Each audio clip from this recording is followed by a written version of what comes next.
You ever get the feeling that everything in America is completely fucked up? You know that feeling that the whole country is like 1 inch away from saying, that's it, forget it. Let's see, Hey, Twister Man. Now look, here's a house full of bees. You think the honey badger cares? It doesn't give a shit. Listen, let's get one thing straight. Price is right. Guns don't kill people. I do.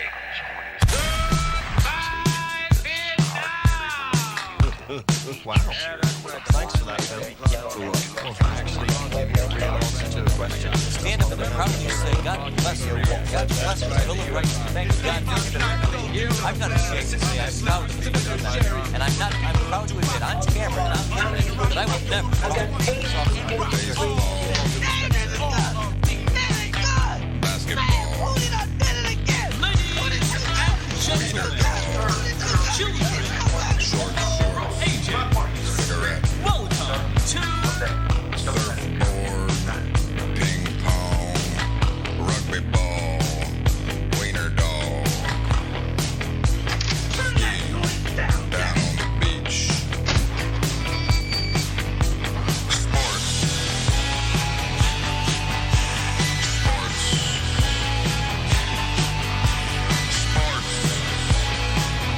I think some apologies are in order.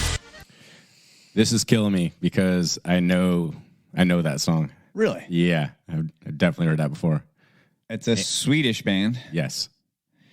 All but the lead singer are Swedish. Okay. Lead singer, I'd never heard of him. I'm surprised that you. Yes. I shouldn't be surprised, but because you know everything about music. Far as you know.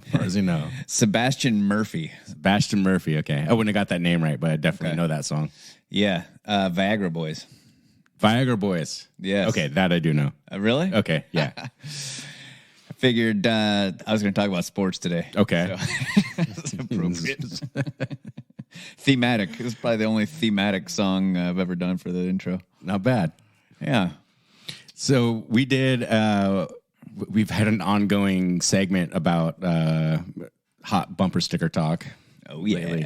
And this is a bit of a side street from that, but remember this was maybe 2-3 months ago, we had talked about, we came across that psychological study that was stated that somewhere, you know, how you quantify this, who knows, but somewhere between 25 and 40% of people experience no inner dialogue. Mm-hmm. Or, okay, so here's also what I was thinking about. Wouldn't it be inner monologue? No.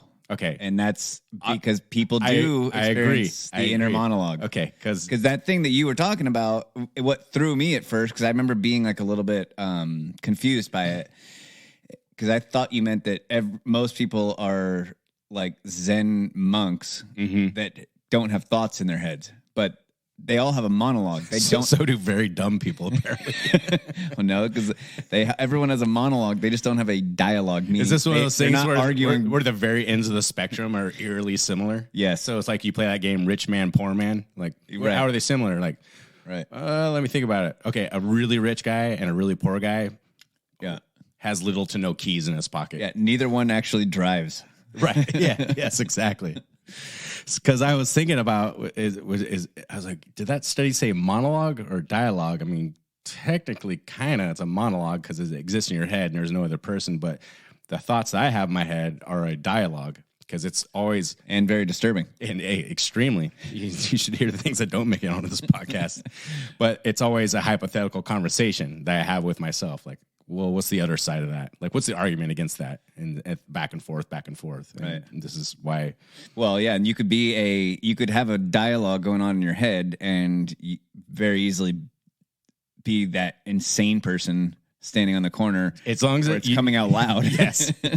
Again, I said both ends of the spectrum. It's a fine line. It's a fine line. Or a brilliant genius like you and I. Right. So they, ever since I saw that study, because when I saw it, I was astounded. I remember thinking to myself, like, that's insane. I thought everyone was just holding these conversations. You know, if you leave someone to their own devices alone, no media, no music, anything, you know what I mean? Like hiking, working, whatever it is, it's whose brain is not, just doesn't start whirring, you know what I mean? Like, or you're waking up in the middle of the night, just like thinking of things. And then I saw that study and it seems to be legit as far as I can tell. I mean, I've seen several articles on it.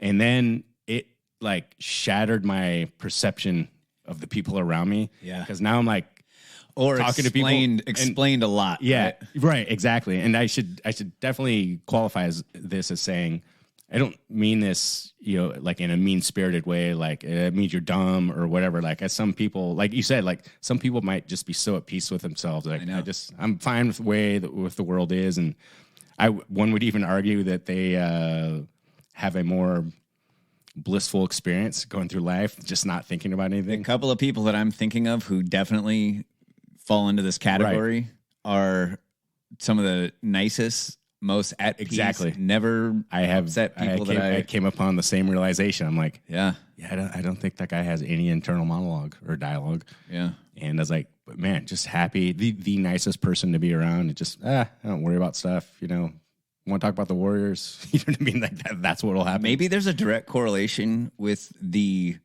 so a monologue is there's nobody else in your head that you're talking to. Right. Dialogue means that you're playing the role, kind of bouncing ideas back and forth. Yeah, having conversations. And there's a direct correlation to the number of people that you're arguing with in your head and your level of unhappiness. Yes. As you increase that number, one would argue less and less happy. Ted Kaczynski, not a happy guy. Right. Obviously, a very intense internal dialogue going on in his head. Trialogue, yeah. Multilogue. When you have to use the term internal demons, plural, yes, it's not just one demon that you're arguing with. There are multiple demons in there. So since I've seen that study, it must have been 2-3 months ago. It's become my daily filter because I love people watching. I love like deciphering psychology and body language, and even down to like little minutia of like walking up, because now that we have these stupid parking meters where there's only one parking meter, you got to type in your license plate, and so there'll be like 3 in the parking lot, and I'll see one guy going towards one and one person going towards another, and I can just tell by their body language like they're going to take forever. I can just tell. Or at the ATM, they're going to put a check in the bank. I'm like, go to the other one. You can just tell that this is going to be a shit show for this person. Although, ironically, I can never tell which line is going to be fastest at the grocery store. I avoid grocery stores completely almost. That does make the line shorter. Yes, for sure. Not only for you, but for the rest of us, because you would be in front of me if you actually went to the grocery store. You know what? It's funny you should say that.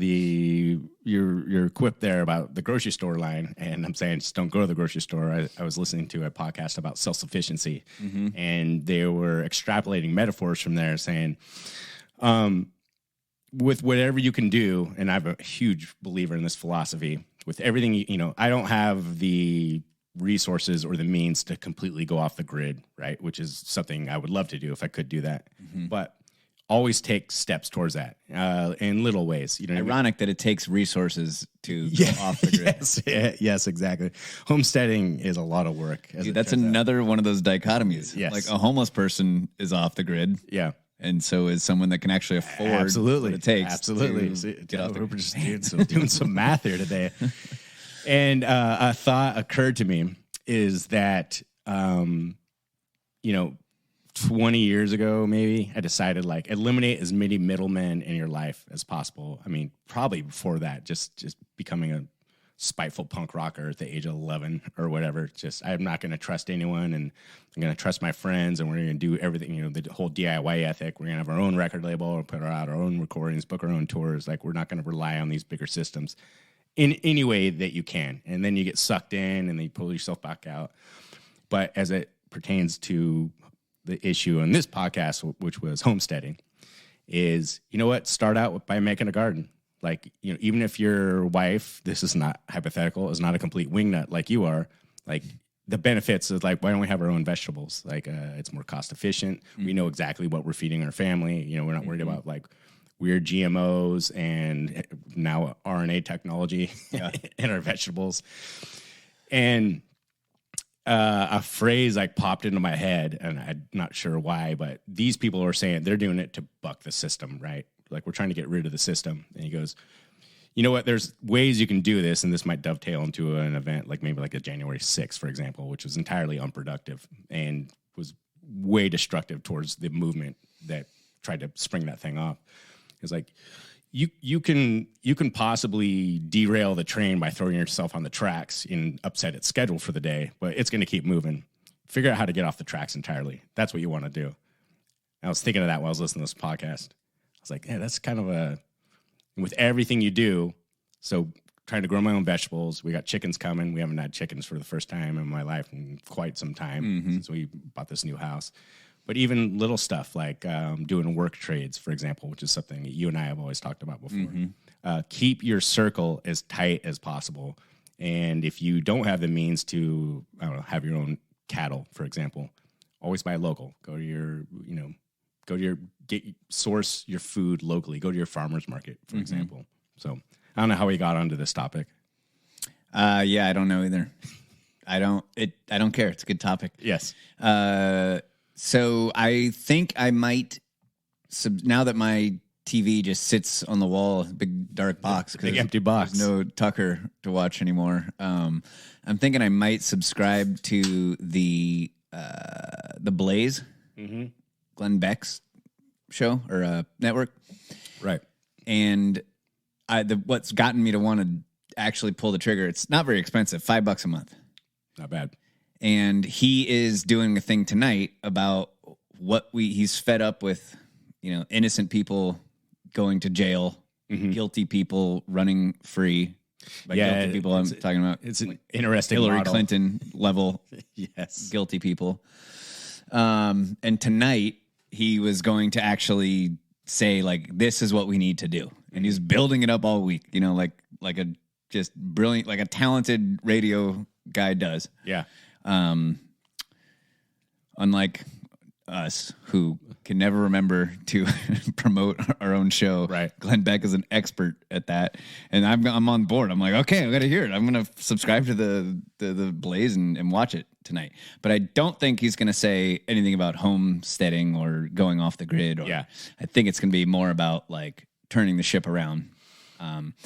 And I think that within the context of politics or the culture as a whole, or is there anything specific he's referring to, or is this kind of a larger paradigm that he's addressing?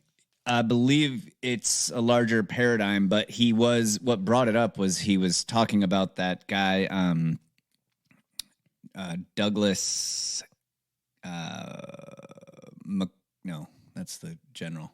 Mackey, maybe, who is getting 10 years in prison for making that meme telling Democrats to vote by election on Twitter or whatever. Yeah. Yes.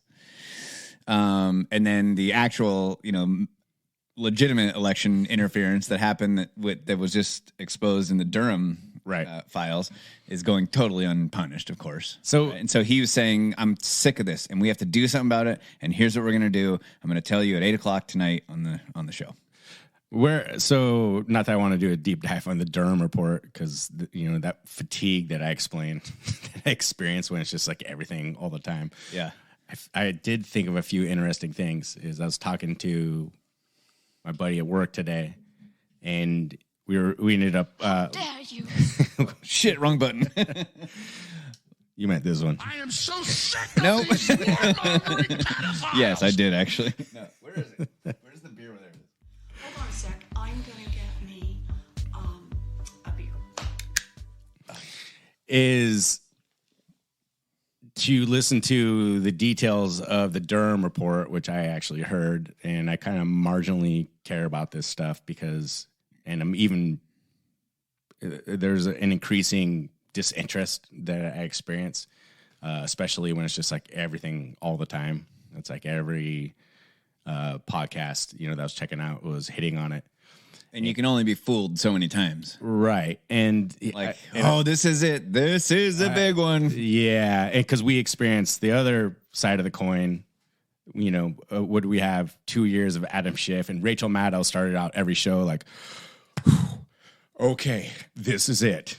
Like, and nothing came true. Like the report says, like none of this was true at all. And I'm like, I don't know. I was already thinking that a year and a half ago. And I'd have no feelings about Trump, for example. And then you get like you get those wingnut messages from people on Instagram, right? Saying, the shit is going down. Meanwhile, Jake always responds calmly with, nothing ever happens. Nothing ever happens. That's true. We need a shirt that says nothing ever happens, Yes. Jake. I did. So right. As I was doing my woke surfing, I was like, this is turns out the Adam Schiffs and the Rachel Maddows and the Anderson Coopers and, you know, all these people that went wall to wall with us for almost 2 years and spent tens of millions of dollars on us. Yeah, I think they even must more than They that. must be going off on this Durham case, huh? Nothing. Wall to wall, the car chase involving Harry and Meghan Markle. That's all they're talking about. I'm like, come on, NPR, don't let me down. They were, I forget. Apparently, they do their pledge drive every other week, and it just happens to be this week. They were doing it like 8 days ago. Yes. On my way over here. How long does it fucking last? And it was not going well, by the way. No. It was like the hosts were like, whew, like, we're not going to hit quite what we did last year, but, you know, if you guys pick up the phone, you know, we might turn this thing around. I do enjoy telling people, I do support NPR. Really? Yeah, through my taxes. You know, my taxes. Totally. And then here's the internal dialogue. Like, that's only like 2%. Okay. Directly from your taxes, but then also are subsidized from all these various media foundations, which are also taxpayer subsidized. Mm-hmm. So if you go not 6, 2 steps away from your witty little talking point there, you're wrong. Well done, sir. Yep. These are just things, you know, rattling around. All right. So in an attempt to be more like Glenn Beck, and NPR, we're going to do a pledge drive right now. So call in and get yourself a tote bag. If you order now, we will do a match for match challenge, and you will get your tote bag that says, I support the current thing. I support the current thing. Let everyone know that you support the current thing. This could be Ukraine. This could be the boosters. This could be killer clowns on the edge of the forest. I support the current thing. Most likely, by the time it arrives, it'll be something completely different. It's all, and this is the genius. This is the genius of this tote bag. It's timeless. It's timeless. Every week, it's still relevant. Order now. So if you want to support the show, please go to Patreon. Matt and I do spend a lot of money on this show, and you know, we actually have jobs, and our jobs pay for this show. They pay for our meetings where we discuss other great business ideas that I come up with. Mm-hmm. Like the it doesn't stay in the muscle milk ad campaign. That was your contribution, sir. That was a good one. Speaking of that, though, if you also want to go to our website and buy a shirt, that's another great way to support the show. Or a fanny pack that says ammunition on it. And I don't know if I told you this, but we are now trademarked. So, oh, nice. Our logo, we can put little TM next to it. Very nice. And people will admire us for that. That's the idea. And I bring that up because I went through the trademark process recently. And then I paid the money for the application. And then I got this call from the U.S. Patent and Trademark agency, I guess. Okay. Office. And it said that on my phone, and I immediately declined the call because I figured it was spam. Right. But then I remembered that I just applied for this trademark, so they called back, and luckily, I answered it. And they started walking me through all the steps, blah blah blah, and then I had to give them my credit card number for the payment, and I got done, and I hung up the phone, and I was like, oh fuck. That's just to say. I was looking at my computer and I gave my credit card a look up. I'm like, really? As soon as I hung up, I was like, motherfuckers. So I put the number into Google, and it came up as the U.S. Patent and Trademark Office, right? And this is a screenshot of what came up. And I had to take a screenshot because I thought it was fucking hilarious that they have reviews that you can give, and they all their average is 1 star. It says government. Why would they let you rate the government agencies. me and my buddy had a kind of running thing. This was going on 2 years ago, I think. But started out as finding Yelp pages for the most ridiculous things ever. Like, why would they have a Yelp page? Alameda County Jail. Really? We were sending the reviews Nice. back. It's like, dude, seriously, fuck this place. This food sucks. 1 star. And everyone should do this. I don't know if it's still on the up in there in the cloud, but the Wuhan Institute for Virology had a Yelp page. Oh, you told me about and that. it just like went down and down and down. Like, you guys were complicit in the murder of 5 million people. Shame on you. 1 star. 1 star. That's great. The Santa Rosa DMV. Oh, how are they doing? Guess. I'm going to go 2.5 stars. 3.7. Jeez. There's some sick motherfuckers That's out there. insane. What is wrong with you people? I will say this. Maybe I end up in the Santa Rosa DMV once every 3 years. I found the people that to work there to mostly be pleasurable and trying to do their job. It's the other people waiting that it's a hellhole.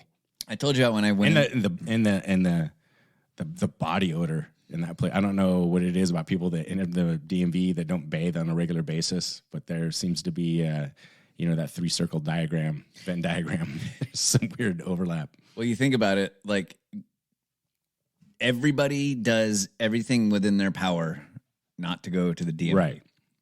And if you have if you have the internet, Yeah. you're less likely to go to the DMV Yeah. than if you don't. So it really is just like the bottom of the barrel that people that show up there at large. Dude, here's the craziest experience I've ever had at the DMV. This is when I lived in San Francisco. I had to go to San Francisco DMV with, oh, man. I don't know why they're not doing a reality show out of that place. Yeah, that place is crazy. But do you remember, I can't remember the year this would be very early 2000s, but we had an anthrax scare, and they were talking about bioweapons, and somebody sent it to Tom Brokaw. Yeah, they sent anthrax to different congressional members, and it was I don't know, it was the latest. It was the thing that week, and I happened to be in the line at the DMV in San Francisco that just winds around forever, so you're there for a long time, and randomly this guy in line just drops face first into the floor. Damn. And as soon as he hits the floor, just blood just squirts out. I mean, he just like face planted.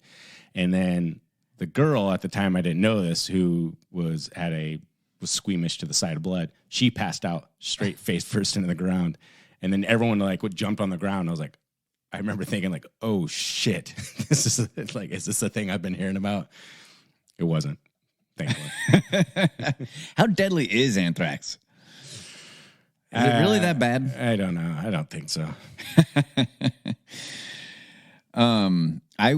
Last time I was in the Santa Rosa DMV, I was during the masking, and I had to go in there.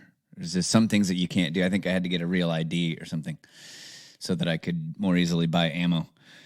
And I refused to wear a mask everywhere I went. Mm-hmm. And a lot of businesses will argue with you, but you have to kind of just get tough and say, well, I could call my attorney if you like, or things like that. And it's not fun. But a government agency kind of knows the rules really well. Yeah. So I went in there and I said, well, I have a medical disability and I can't wear a mask. And the people that work there, like you were saying, they're all very nice. They just said, well, okay, so that's okay. We can do that. What we have to do we have to evacuate everybody that's in here waiting right now, and all the people that work here, except for the one person that you're going to be dealing with.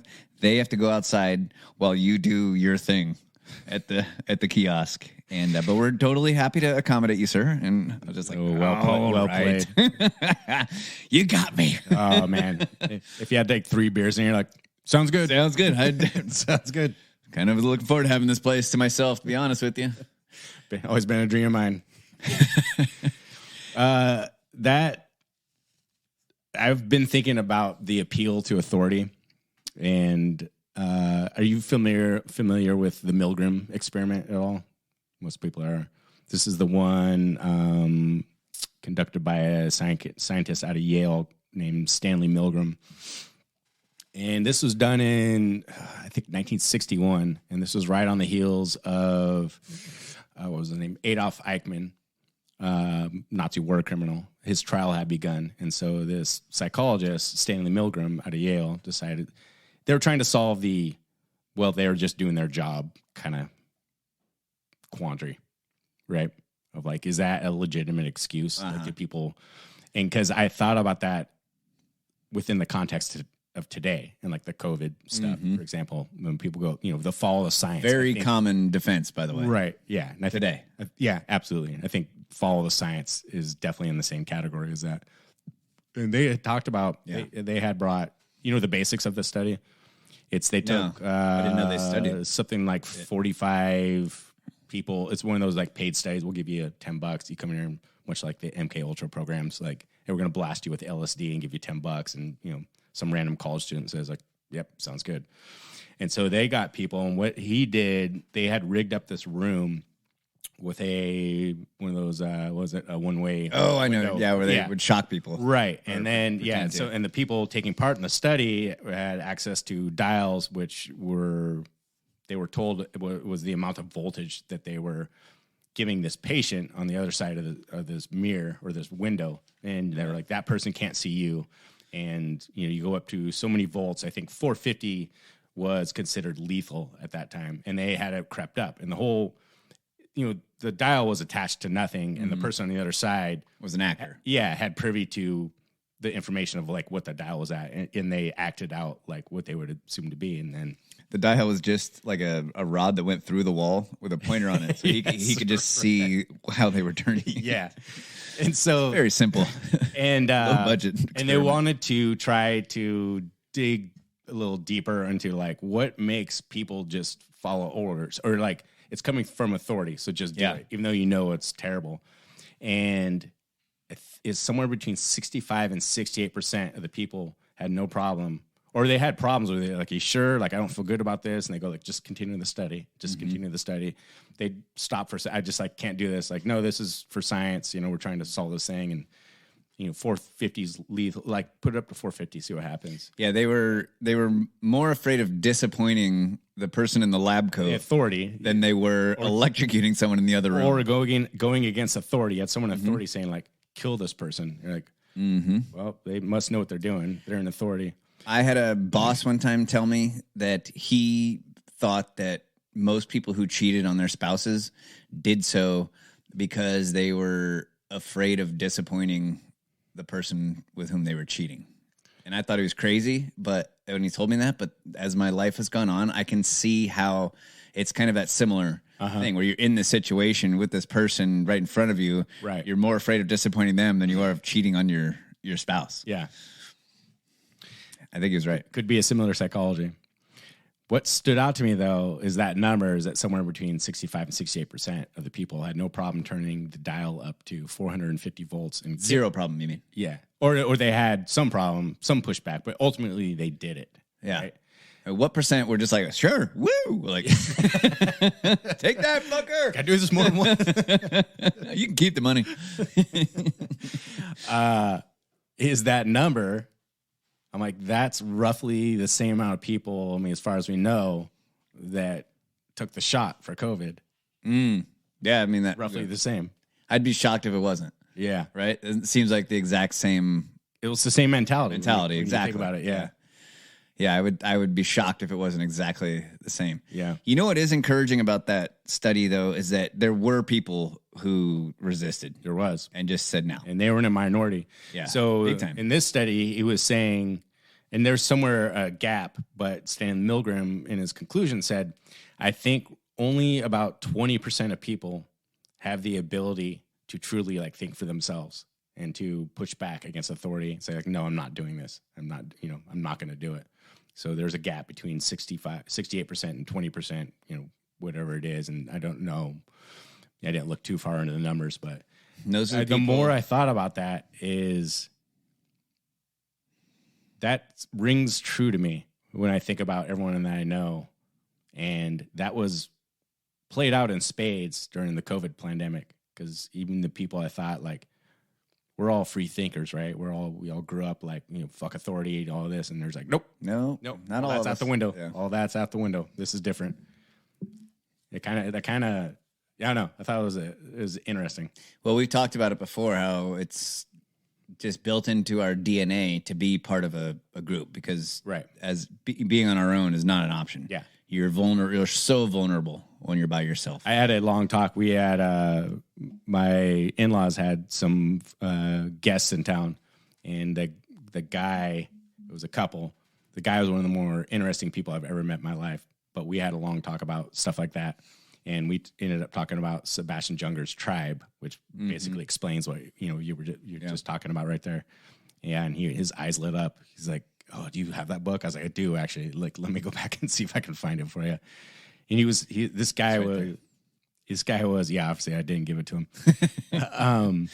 He was, I think, 82 years old. Oh, wow. He's like a world famous cannabis lawyer, and just total counterculture from when he was a kid all the way up to now, like, held true. I was just like, I met him. I was like, I love this guy. I really like, and him and I were always off in the corner, like, talking about our own stuff. Nice. Yeah, it was really interesting. On that note, do you have that screenshot that you sent us of the guy saying that he got COVID like 23 times? Yeah, let me see if I can dig it up here. And he was like so grateful that he was vaccinated. This is an article from The Guardian. I've caught COVID for the 23rd time despite having dozens of boosters. I've lost count, in parentheses. Thank heavens for the vaccine. This is a guy named George Monbiot. How does someone write that sentence down and not just go, love it. Oh, wait a second. Dude, so I'm being completely... Yeah, by the time he gets to the end, he's like, I just had a realization. 23 times he's had COVID. He's had more boosters than he can count. Right. Thank God for the vaccine. It's weird... almost like that sentence didn't belong with the previous two sentences. Like, he accidentally cut and pasted something from another article. The way that I always kind of... there's this umbrella in my head, not metaphorically, and that... when I see headlines like that, especially as it pertains to COVID and the boosters, I was like, this is the weirdest. It's like a severely abused wife in a relationship that keeps going back. Like, no, he says he loves me. It's like, things are going to be different. Things are going to be different. Yeah. I was like, and you're on the outside going like, I can't help this person. There's nothing I can do to help this person. Or Stockholm syndrome. Right. Something like that. Yeah. So I thought about to go back to the people that don't experience any inner dialogue / monologue, and to bring it all the way back to our bumper sticker discussion. Mm-hmm. And then to just put a nice bow on our discussion here is I was behind, I just happened to be thinking about that. I was driving to work and I was behind a line of cars, and I was thinking about that. It's like, I'm just taking stock of people I know that, like, I don't think they just process things critically, and they don't mull them over in their head and ruminate and have that, create this internal monologue and kind of maybe mutter, walk around cleaning the kitchen as I do. And then I looked up, and it was like one of those generic cars, like a Honda CRV or whatever. And I look, and there's this lady, like, hands at 10 and 2, just kind of like staring just above the cars at nothing. And then I just happened to look down at her license plate frame, and it said, just hand me the chocolate and no one will get hurt. I just started laughing. I'm all, yeah, you're one of those people. Like, you took the time to put that license plate frame on your car, and you just kind of placidly staring at the sky like, everything's fine. I just, what's to worry about? Gotta envy her. Yeah, I did. I was like, she seems happy.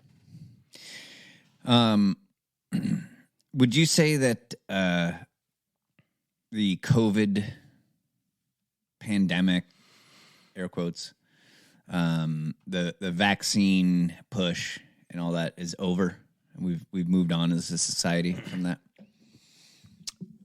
That is really interesting, because I was reading an article this morning at 3 a.m. That kind of talked about that. And this article is from the Brownstone Institute. It says, after COVID, 12 challenges for a shattered world. and they're talking about they take each one into a lesson and then also talk about what we need to do moving forward. And it really makes you think. And your question that you just asked me is incredibly difficult. It's very complex to wrap your head around that, because you're asking me, is it over? Right? Mm-hmm. So now we have to kind of zoom out for a little bit, because you're like, well, here's how I think about that. Is everything that was done, all the mandates and the pushing of the vax and the restrictions and the lockdowns. So first you have to kind of ask yourself in your head, self, was that actually done for COVID, or was that actually done for something else? So if your answer to that is it wasn't done for COVID, which I don't believe it was hijacked. It was used as the reason. And they reinforced, they didn't create, the template has been steadily building, I mean, for 100 years, I would argue, is they simply upped their game. And it's going to be something else. We talk about, like, it's going to be the climate lockdown next, or it's going to be because of domestic extremism, or there's aliens above Canada right now. Well, I'm actually here to tell you, Matt, it is not over. Okay. And I think Gavin Newsom may have just been watching, like, Glenn Ross recently or something. Oh, really? And wanting to get vaccine salesman of the year, because I know you don't watch TV, but these commercials have been on TV. Oh, seriously? All the time. Check this bullshit out.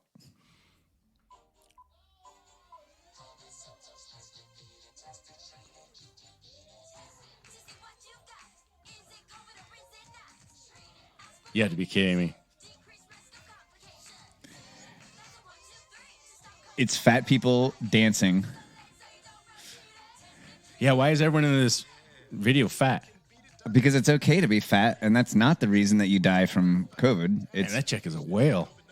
So why? So that's from done. The California, that's done intentionally. Yeah, this is from the California Department of Health. Ironically, telling you that you should still get vaccinated for COVID. So it's funny. You would think they would get over this shit, but it is not over, and it doesn't seem to be going anywhere. At least stuff like this, I don't think they're going to lock anyone down for COVID anymore or mandate vaccines anymore. Yeah. But they're not done selling us on the vaccine. Hence that article that dude wrote saying he's got it for the 23rd time. Right. Basically signaling to us it's not going away. So what do you think? Let me ask you something. Is when you see that commercial, because here we are, 2023. You probably know what month it is. I don't. It's May. You texted me a date about something. I was like, I don't even know what month it is right now. I'm sorry. If I didn't feel so weird about texting another man's wife, I would just skip you and go straight to her for your appointments. But I would strongly urge you to do that. You need to communicate with me. It's weird. Do you think, what's the level, in your opinion, of intentionality of that commercial coming out now when the jig is kind of up on the vaccine? Yeah. I mean, the amount of people that took it and regret it right now, it's growing and growing and growing. So do you think this is intentional for some nefarious reason, or you think it's just classic, just drag ass government bureaucracy? Like, hey, we finally got this commercial together for you, and it's just completely antiquated and irrelevant at this point. Well, that's part of it. I think there is some pressure from the vaccine companies to sell, from the pharmaceutical companies to sell more vaccines. Okay. No, I'm serious. Just think about it. Pfizer made $24 billion in profit in 2020. Yeah, okay. Yeah, no, they slow did. down there. Look it up. Okay, well, we can look into the Bilderberg Group next. But yeah, I don't know. It's obvious that they're just not done selling us this thing. Right. And why not? Why not? If that's your business and you're in bed with the government, why not just keep, or if you're the government in bed with the corporation, why not just keep selling this shit? I would agree with you. And then that article from the Brownstone Institute, which I don't want to go through today, I think I might do it another time, but that was kind of the through line of the article, is that they're saying, like, it's going to happen again. Like, we we need to learn from this. Not we, all of us, like, let's declare a pandemic amnesty or none of that nonsense. He's consolidated to, like, for those of you that resisted this, we need to galvanize, like, and we need to plan for the next move, because this is happening again. It could be for the climate, it could be for some mass casualty, domestic event, which would not be surprised happens sometime soon. Like, we need to read these signs, we need to learn the lessons, and we need to be prepared. We need to keep up the resistance, because this is all going to happen again. Do you listen to Pete Quinones? Yes, a lot. Little here and there. Even though I can't remember to promote our own show, I'm going to. We're both very good at that. Tell people that you should listen to him a lot. I think that he thinks about liberty and about these things that we're talking about in a way that's very unique. Yeah, I'm very much aligned with what he says and what he thinks. For sure. But I don't understand it all the time. But he has guests on who think a little bit outside the box. And he does too. And he pays the price for it, I think. But I highly recommend his show. He became one of my favorite guys. I have a handful of like favorite kind of free thinkers. And he was always on the periphery, and then he slowly worked his way into my inside circle when I realized, like, man, he just says what he does not. He doesn't care. No, he's like, I don't belong to any group. I'm not going to, he pisses off the left, the right, libertarians, anarchists. He just goes like, no, this is how I see it. Yeah, I'm not going to apologize for it. And he's like super combative. Sometimes, you're fucking wrong. Yeah, you're fucking wrong, and I'm not going to apologize for that. I love that he pushes back on all of our favorite libertarians too. Yeah, I enjoy that too. I don't really understand what his exact idea of liberty is. I'd love to be able to ask him that question sometimes. Like, what? Because it seems like everything that he disagrees with libertarianism, he's disagreeing with the Reason crowd of libertarians. Yeah. And seems like he respects Tom Woods, Dave Smith, Bob Murphy, and those kind of guys. But at the same time, he would never admit that. So I just don't know what his beef is. I'd love to hear the two of them in a room kind of talk about what does it mean to be libertarian, because he is adamant about not being a libertarian. Mm-hmm. But he won't. And it's usually for the reasons that you and I talk about. Yeah. Like this non-aggression principle. Like, how do you take over a society if you don't have aggression? How do you win the Revolutionary War in 1779, whenever, 81, whenever it was won, without aggression? Right. Right? Or like you and I talk about, if there's people right now plotting to kill us and our families and we walk into their house while they're having this meeting. Yeah. And, is it not okay for us to kill them before they kill us? Yeah. These weird kind of questions that libertarianism doesn't really have a great answer for. I feel like that's where he is. But I had someone ask me that, like, what's a libertarian view on this? I'm like, I don't know. You'd have to ask a libertarian. It's like, I don't have that answer. Even if you ask a libertarian, there's at least legitimate 8-10 different subgroups. So you wouldn't consider yourself a libertarian? It's the closest thing, but I consider myself capital letter nothing. Yeah, right. Yeah, I know it's hard for me to join any sort of group. Yeah, I've tried.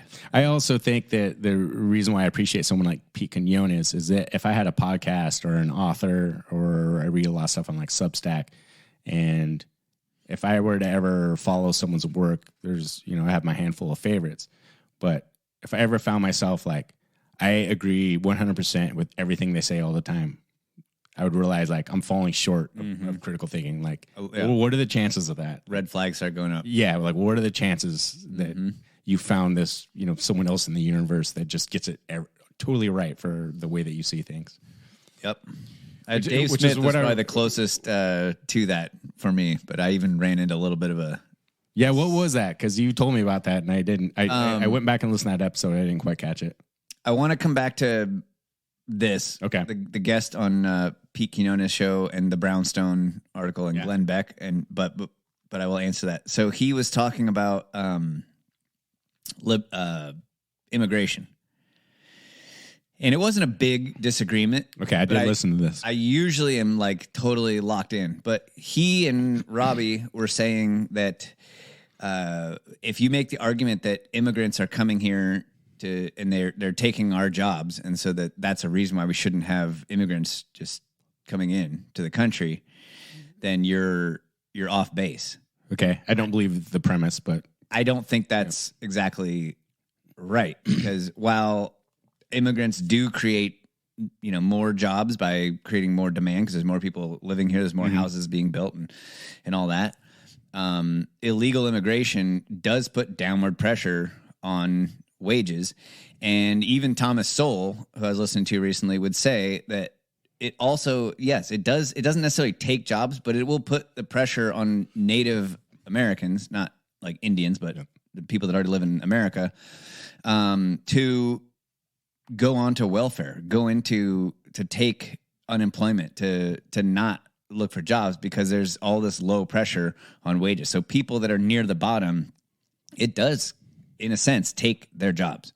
So anyways, it's not a huge disagreement, but I've never been listening to his show before and been like, I disagree. It's always like 100% like, yes, preach. But I was like, wait a second, I disagree with him on that. So that's a good thing. I know. That's a good thing, dude. I know. So what the brownstone guy was saying was, that we have to be ready for this next thing that's coming. Get ready. It's coming. We have to do something about it. It kind of struck me a little as from the Emily Oster article in The Atlantic, which I fucking still pay for, is that let's declare a pandemic amnesty. It's like, let's learn these lessons and move on. This guy's like, let's learn these lessons and fucking no, we're not moving on. This is never going to happen again, and we're going to make sure of it. Right. So it's the spiritual inverse of The Atlantic, which thank God. I appreciate. Totally. Yeah. And I imagine Glenn Beck is doing the same thing right now on his program. And the article is tinged, I don't want to end up going through it, but is tinged with optimism of like, here's a good thing to happen. Because I think about that, like with some of the silver linings, I'm like, well, I made these adjustments with my family. I realized like, these so-and-so in my social circle, like I can't trust them. You told me I'm not allowed at your house because I'm not vaxxed. It's like, I'm not going to ever trust, you're not my friend anymore. Yeah. I'll be polite to you.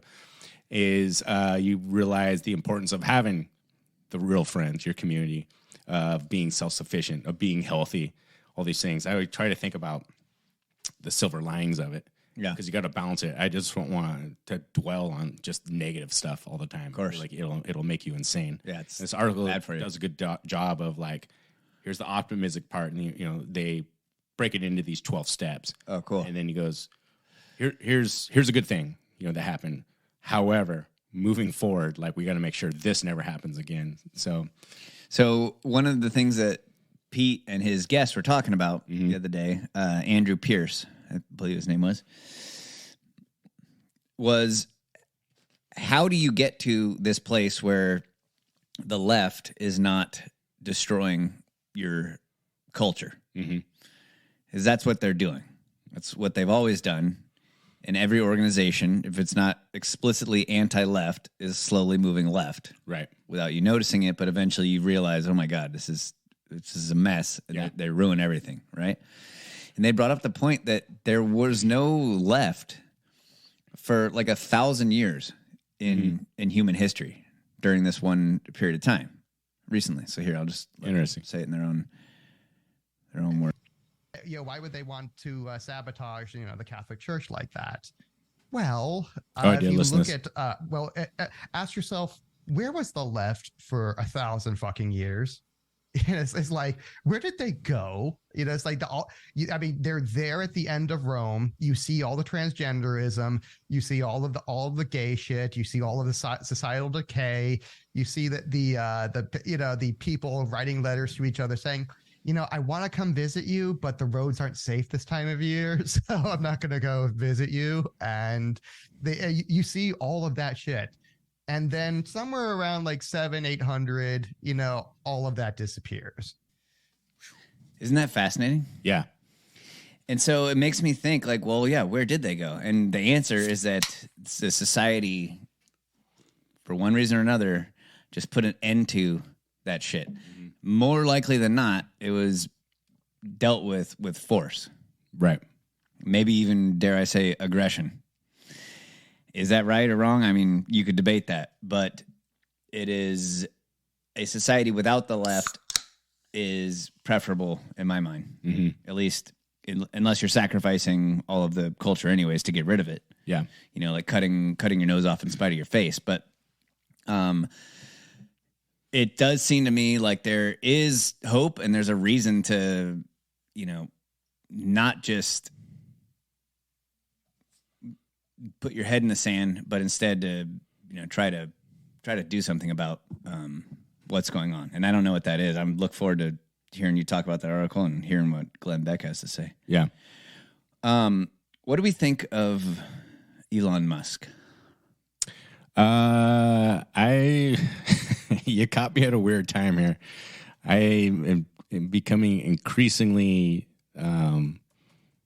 maybe aware is the wrong word because it insinuates that I'm completely right, which I can't claim to be, but I'm so convinced that so much around me is part of a deep state asset program.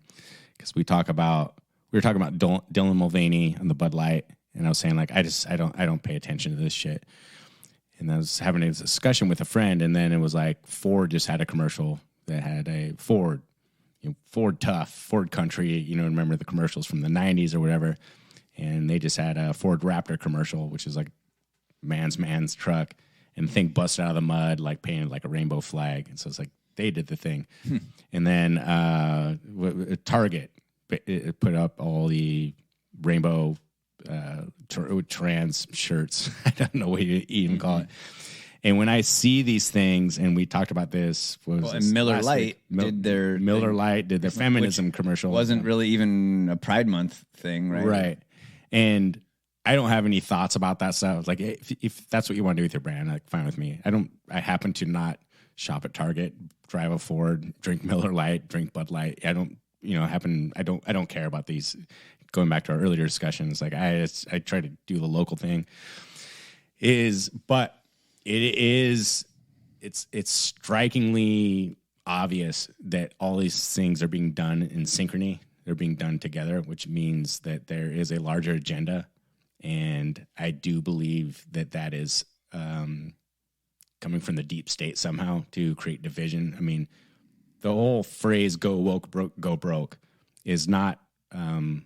It's not some arbitrary talking point. Like, you look at the financial statements of the companies that embark in these advertising campaigns, like, it has a direct financial effect on them.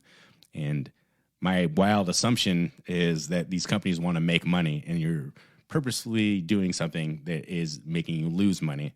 So there has to be a larger narrative, which is what I always believe. I think that what Clint would say is that what they're really trying to do is get firms to invest in them. Mm-hmm. They're not as interested in selling product.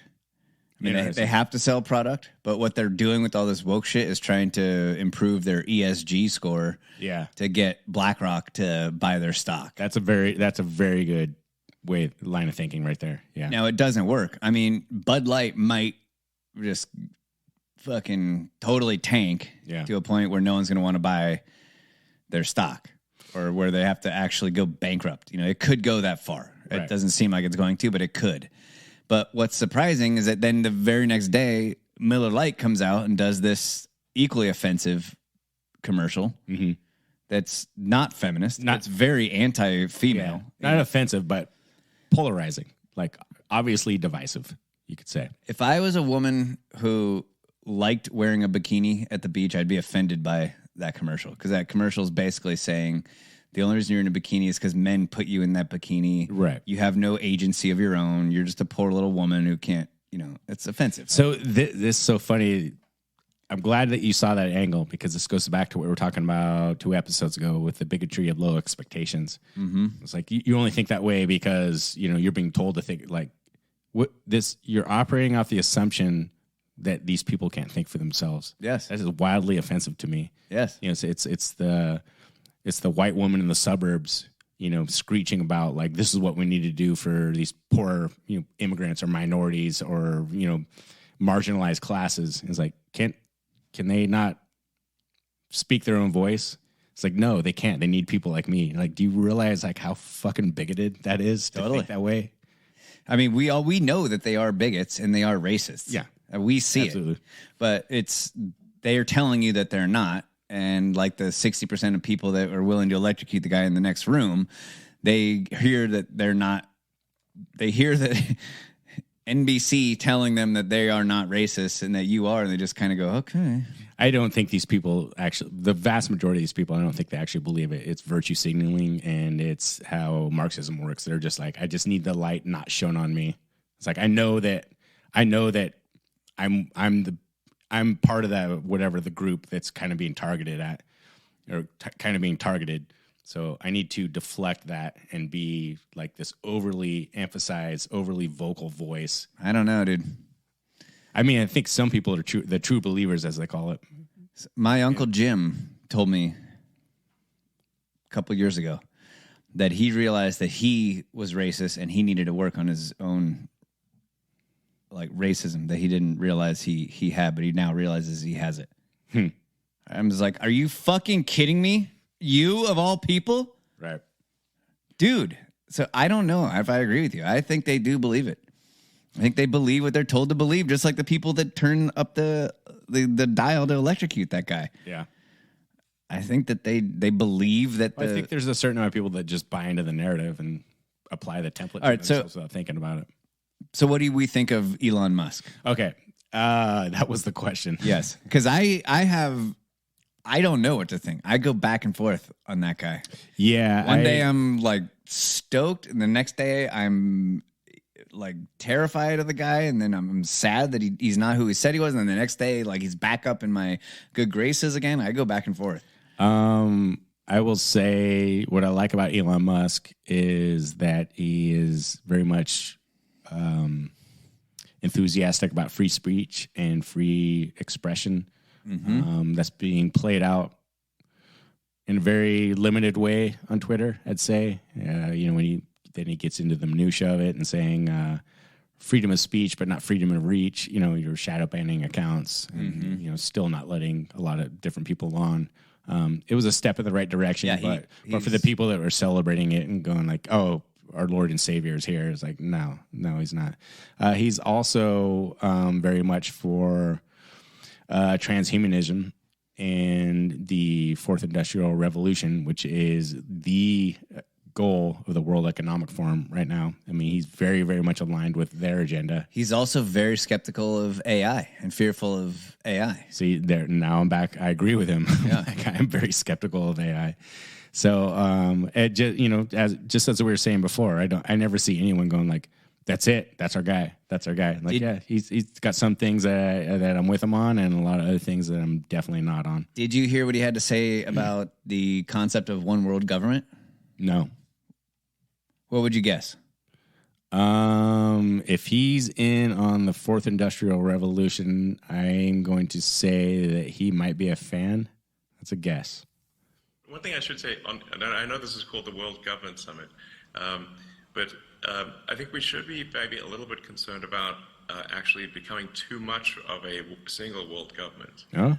If I may say that we want to avoid creating a civilizational risk by having, frankly, this may sound a little odd, too much cooperation between governments. If you look at, say, at history and the rise and fall of civilizations, that really all throughout history, civilizations have risen and fallen, but it hasn't meant the doom of humanity as a whole, because there've been all these separate civilizations that were separated by great distances. So I think we want to be a little bit cautious about being too much of a single civilization, because if we are too much of a single civilization, then if the whole thing may collapse. Interesting. I stand corrected. Right? I know, that fucker. Yeah. He just can't be consistent. Or maybe I don't know. What's he up to? I don't totally trust him. Yeah. Like I believe what he's saying, but then he goes and he hires just the poster child for woke capitalism. That woman that's the now new CEO. Yeah. Who's from the World Economic Forum. Right. Young global leader, I believe. I think she's even beyond that. I think she's like involved in the World Economic Forum. But then he gives this interview. Did you see that interview that he gave just the other day with on CNBC with David Faber? No.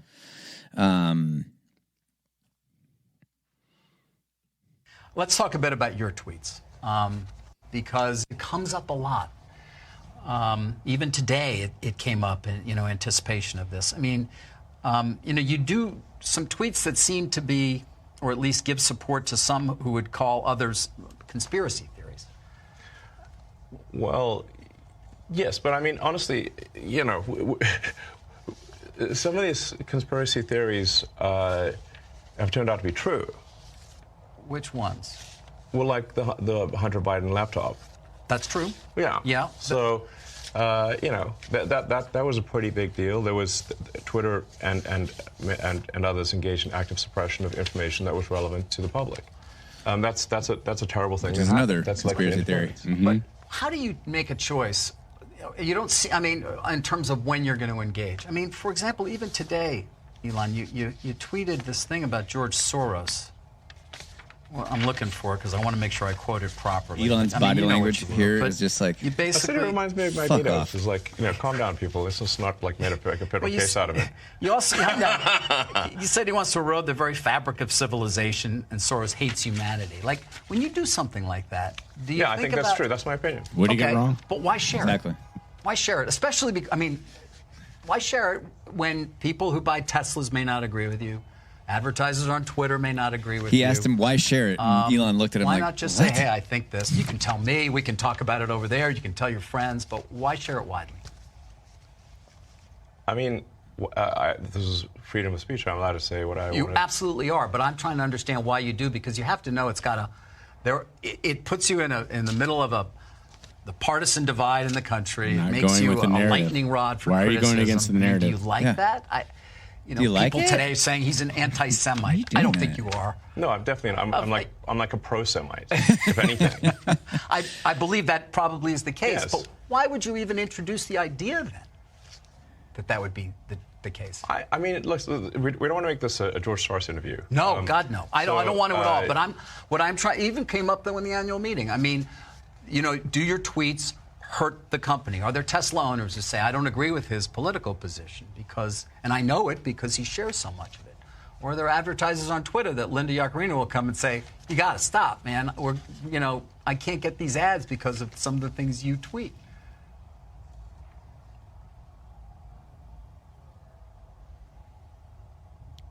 He's thinking. I'm reminded of there's a scene in The Princess Bride. Great movie. Great. Oh, wow. Where he confronts the person who killed his father. And he says,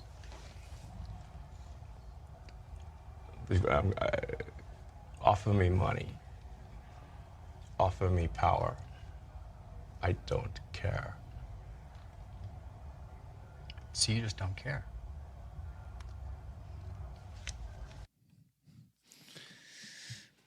Not bad. The guy's is pretty fucking badass. But the thing that stood out to me from that clip is that the impetus for all those questions began with the notion of the conspiracy theory. Mm-hmm. And he flatly, they did it in a very rudimentary way with, 2 examples? One, 2, saying that was true, though. Okay, yeah, that was true, but moving on, and they just gloss over that, and that's something that we hit all the time when we talk about things. I'm like, yeah, everything that you guys keep telling us are conspiracy theories just keep coming true over and over and over, hence us calling them spoiler alerts.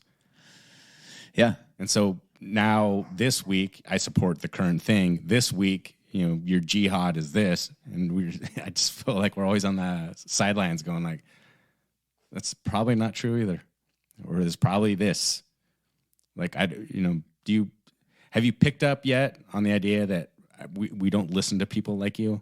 Like, you're fucking wrong over and over and over. You're wrong about masks. You're wrong about the vaccine. You're probably wrong. You're going to be wrong about Ukraine. You're wrong about everything. Everything that we talk about. It's and people still talk to me as if I need to hear their opinion on things. I don't agree with everything that Elon Musk says or stands for. Absolutely not. But it is so cool to have someone in our corner who is saying the stuff that we say. Like, is there a more powerful voice in the world than his? I mean, maybe not many though. Right. And it's awesome that he's up there just being like, no, I don't give a shit. He's a free speech absolutist. Like, I don't care. Offer me money. I don't care. Yeah. Offer me power. You killed my father. Prepare to die.